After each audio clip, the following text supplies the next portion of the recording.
beberapa nama yang hilang di tahap 3 dan di tahap 6. Kita akan minta penjelasan khusus untuk itu. Bersama kami sudah hadir Koordinator Kabupaten TKSK Kabupaten Sigi, Bapak Reynold. Kita minta penjelasan dahulu tentang awalnya data bisa hilang dari penerimaan di tahap 1 dengan tahap 2. Pak, ada beberapa nama yang hilang di tahap 1 penerimaan di bansos tunai untuk Kabupaten Sigi. Mungkin bisa dijelaskan bagaimana nama-nama tersebut bisa hilang dari daftar penerimaan. Mereka sudah terima tahap 1 2, namun di tahap 3 namanya sudah hilang.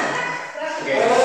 Sebelum saya jelaskan tahap ketiga, saya beritahu dulu bahwa saya sampaikan bahwa sumber data awal penerima bansos tunai Kementerian Sosial itu berasal dari data BPJS dan data non BPJS. Kemudian masalah pengurangan di tahap ketiga, KPN yang sudah menerima bansos tahap 1 dan 2 itu di tahap ketiga namanya sudah tidak keluar lagi.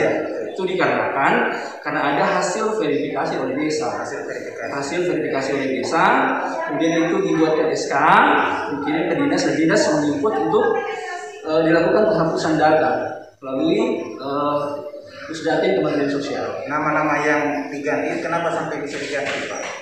Dia penghapusan. Oke, yang pertama saya sampaikan bahwa proses penggantian itu tidak dilakukan atau tidak serta-merta dilakukan secara frontal, tapi ada alasan-alasan kenapa desa ataupun kementerian melakukan penggantian. Itu atas usulan desa. Yang pertama, nama-nama tersebut yang diganti itu mungkin masuk dalam penerima PKH, kemudian masuk ke dalam penerima program sembako, kemudian masuk ke dalam penerima bantuan langsung tunai oleh desa dan bantuan sosial lainnya. Jadi kemungkinan namanya ada di tahap 1 2 kemudian hilang karena mereka penerima bantuan lain. Iya, karena tidak boleh double. Oke. Jadi kemudian Pak, ini ada pertanyaan selanjutnya. Tahap 1 2 namanya tetap muncul di tahap 3 4, tetapi kok tiba-tiba hilang di tahap 6 ini, padahal mereka dari tahap 1 tahap sampai tahap 5 terima bansos. Kok di tahap 6 ini pengurangan lagi, padahal sudah hasil verifikasi kemarin tidak ada lagi penerimaan yang sama dengan double bantuan yang lain. Oke, baik. Untuk tahap 6 itu bukan pengurangan, tetapi pengalihan. Nama-nama yang sebelumnya dari tahap 1 sampai tahap 6 itu menerima bansos tunai melalui kantor pos, itu dialihkan namanya, bukan pengurangan tapi pengalihan dari program tunai menjadi program non tunai.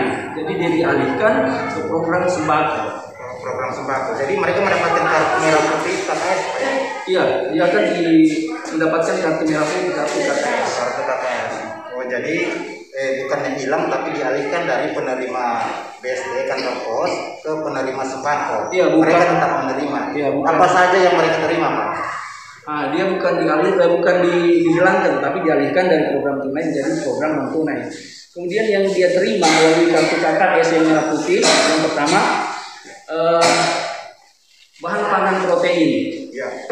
Protein itu kalau untuk Kabupaten Sigi kita biasa makan beras, berarti beras.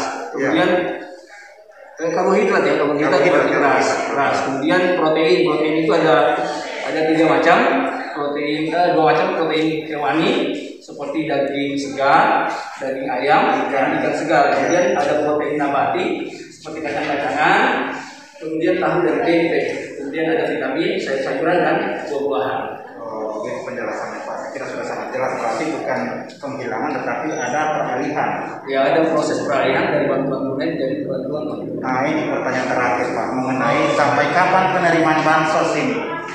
Ini kan sudah masuk tahap 6 di bulan September, mereka terima 300. Apa ada tahap selanjutnya? Informasi terakhir yang diterima dari kementerian, khususnya penanganan fakir miskin, bahwa bantuan sosial tunai baik yang berbentuk tunai ataupun non tunai dalam proses penanganan COVID itu sampai bulan Desember. Sampai bulan Desember. Berarti ada 3 bulan lagi ke depannya. Ada 3 tahap berikutnya. Kemudian Pak, apakah kemungkinan ada untuk penambahan Januari 2021? Nah, itu kita belum bisa informasikan karena belum ada informasi resmi dari kementerian. Seandainya sudah ada informasi resmi dari kementerian, boleh kita sosialisasikan kepada masyarakat. Oke, saya kira sudah sangat jelas. Semoga para netizen bisa mendengarkan dan terbantu untuk memecahkan persoalan-persoalan tentang bantuan sosial ini.